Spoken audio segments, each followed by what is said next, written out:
SMP Angkatan 4 Mandailing Natal.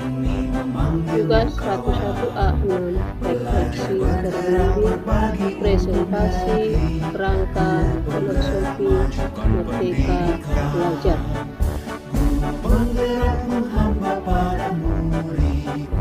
Apa pengetahuan dan pengamalan baru yang saya dapatkan setelah mempelajari pemikiran di Fajar Dewantara? Saya menjadi tahu perbedaan hakikat pendidikan yang terjadi di masa kolonial Belanda dan masa sekarang. Orientasinya sangat jauh berbeda. Di zaman kolonial Belanda, pendidikan hanya milik sekelompok orang saja.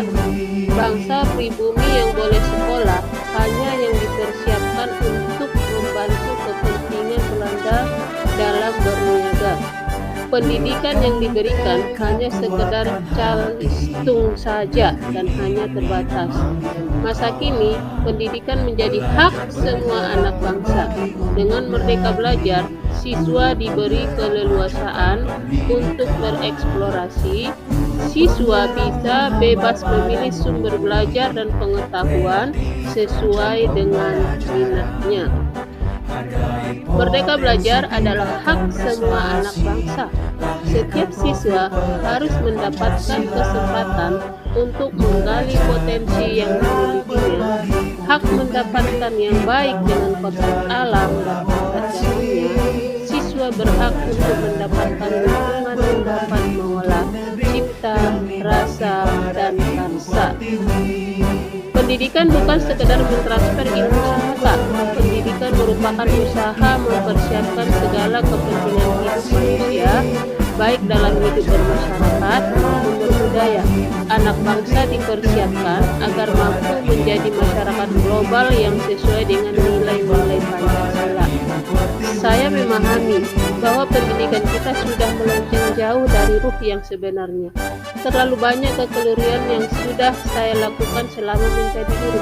Kadang ada keegoisan diri yang membuat Merdeka Belajar menjadi terabaikan. Pendidikan sebagai proses menuntun siswa dengan mengolah cipta, rasa, dan karsa harus kembali ditegakkan. Siswa harus diperlakukan sesuai kodrat alam dan kodrat zaman. Guru sebagai petani harus mengolah benih dengan penuh kasih sayang, supaya benih atau siswa bisa tumbuh dengan bagus dan berkualitas maksimum. Saya juga sudah belajar mengenai profil pelajar Pancasila, yaitu 1. Beriman, bertakwa kepada Tuhan Yang Maha Esa dan berakhlak mulia. 2. Berkebinekaan global. 3. Gotong royong. 4. Mandiri. 5. Bernalar kritis. 6. Kreatif. 2. Apa kekuatan saya dalam menerapkan pengetahuan dan pengalaman baru ini? Saya adalah guru muda yang memiliki motivasi tinggi untuk mempelajari hal-hal baru. Saya akan mempelajari filosofi Merdeka Belajar adalah hal baru untuk saya, dan akan saya gali segala informasinya agar mendapatkan pemahaman yang menyeluruh dan utuh.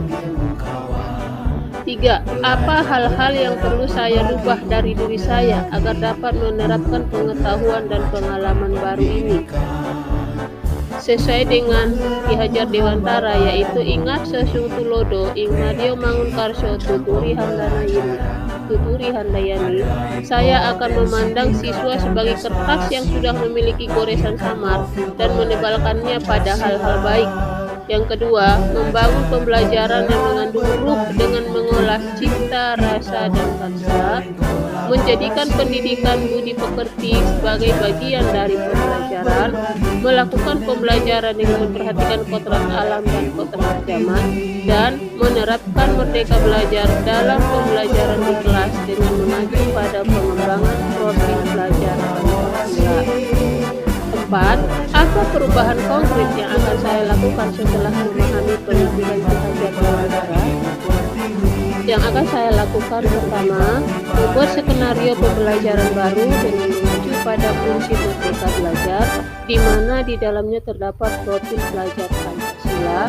2. Membuka kesempatan siswa untuk bereksplorasi sesuai dengan kodrat alamnya, tidak mengekang siswa dengan pertanyaan tertutup. Siswa sesekali diberi pertanyaan terbuka agar kreativitas dan pikirannya dapat selaras sehingga cipta, rasa, dan karsanya teroleh dengan baik. 3. Melakukan pembelajaran dengan sistem student center. Demikianlah pemaparan saya tentang refleksi. Sekian dan terima kasih. Salam guru penggerak, guru bergerak Indonesia.